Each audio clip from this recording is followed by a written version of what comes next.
Since after the end of our last presidential elections and the shock results that were announced, Kenyans have been waiting for Raila to speak. Actually, to speak some certain words. And a few hours ago, actually yesterday, Raila finally spoke those words, connected with the presidential elections and what really happened. Yeah, and even as he plans for the Wednesday, December 7th meeting at the historical Kumekucha grounds, Raila revealed to us what he's going to tell us on that day. Well, my dear friends, that is what my show is about today. And I don't think I should take any more of your time. Let's head straight into it. Tonde kazi.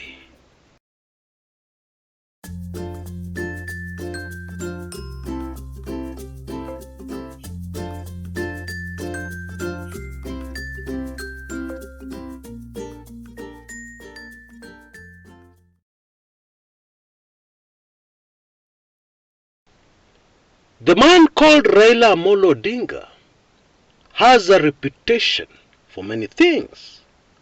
But one of the things he really has a reputation for, indeed for a very long time, is for getting information. Now, if I can quickly take you back to the 2017 presidential elections. In the run-up to those elections, I even carried a video on this channel concerning this. Raila Odinga managed to get hold of confidential Kenyan military information. Oh yes! The information was about what the military had planned to do immediately after the rigging of the elections. And this was before the actual presidential elections. And I can give you many other examples. Now the latest, it seems, is that Azimio and Raila Odinga have managed to get complete information on the exact election results. Oh yes, you heard me right. The real results. Including the number of votes stolen and where they were stolen. Who was involved? Who helped in the stealing of the votes? And, wait for this one, the foreign country involved in the stealing of this election. What?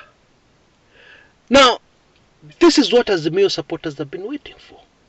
Indeed, immediately after the presidential elections and things went the way they did, people were waiting for Raila to say something.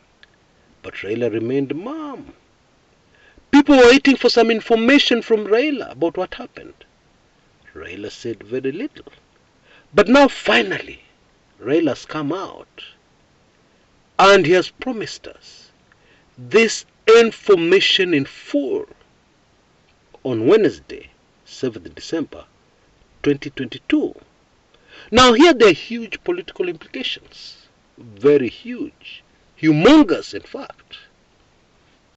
Kenya Kwanza may put on a very brave face, but if I was them, I'd be very worried. For a very simple reason. You're already in power. The Supreme Court has confirmed your victory.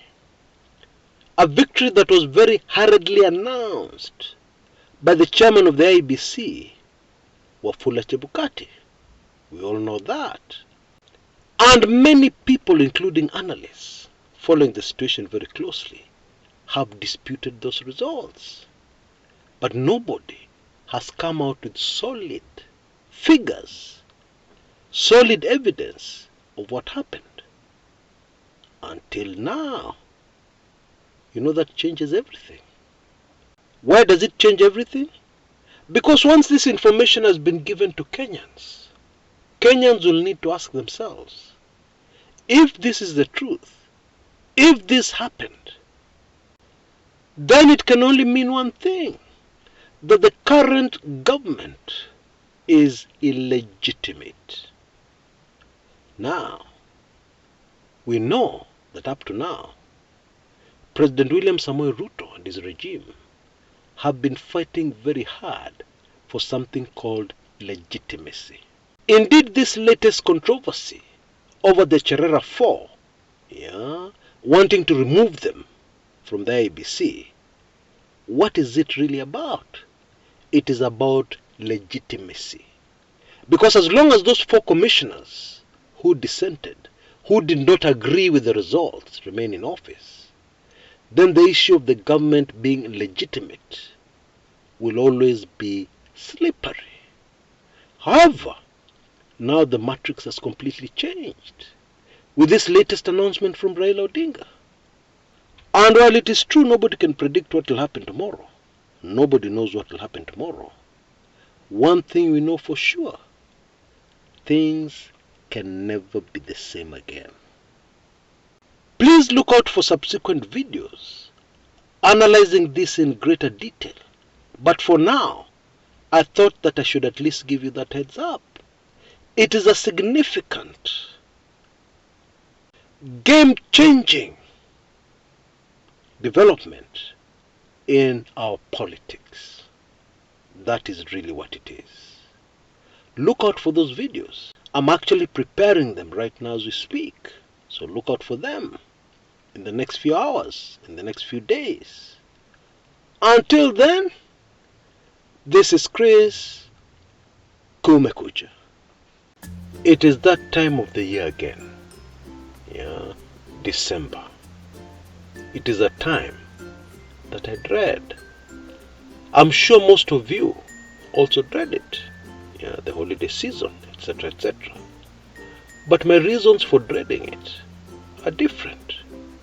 It is the time when one of you, my fans, my followers, suggested a short while ago that people should be given an opportunity to gift me and actually support the work I do on this channel for a better Kenya.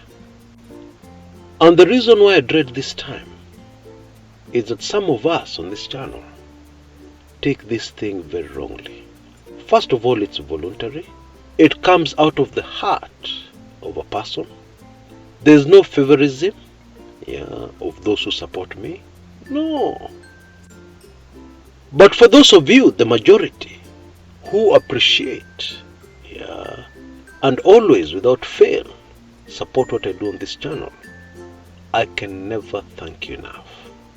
And I can never stop praying for you and whatever you're doing. I really appreciate you guys because you're closer to me than a very close friend. Many of you are aware that the year 2022 started tragically, very tragically, for me. And you guys, you guys did something in my moment of grief that I will never forget for the rest of my life. You stood with me more than anybody would have expected you to stand with me. And for that, I shall be forever grateful. And I will never stop thanking you. Thank you very much. Therefore, we've come to that time again. Thank you in advance for the support you give me. It helps me a lot on this channel. There have been very many challenges this year, and there are more challenges in the coming year, but I'm very determined. You're a great help, a greater help than you'll ever know in my being able to fulfill my mandate, the reason why I was born, to fight without ceasing, without getting tired, for a better Kenya. A better Kenya for us, but most probably a better Kenya for those who are going to come after us. It is a noble thing. And by supporting me, you're very much a part and parcel of it. And therefore, I can say with confidence that someday in the future, it must be recorded that so and so, so and so, you were a support in the noble work of fighting fearlessly for a better Kenya, carried out by a humble blogger called Kumekucha Chris. You know, I get blown away by the lives in Kenya that we have touched on this channel. I get blown away by the seemingly small achievements we've made on this channel for a better Kenya. And it helps me to soldier on in my God-given mandate. Folks, whatever the situation today, a better Kenya is coming. But we must keep fighting for that better Kenya. I take this early opportunity, to wish you happy holidays and a very prosperous new year. I know the circumstances are hard. I know that all forecasts, economic, financial, may be very gloomy. However, be encouraged in the fact that even in gloomy times, there are those stars that shine very brightly, so brightly that you cannot miss them. So once again, thank you so much in advance for your very generous contributions to the work of Kumekucha Chris, your very humble servant. Details of where you should send your contributions and how to send them are in the description area below this video. And they're also right in front of your screens right now. Let's never lose hope. Tuendelee kujivunia kuwa Wakenya hata kama hali ni ngumu.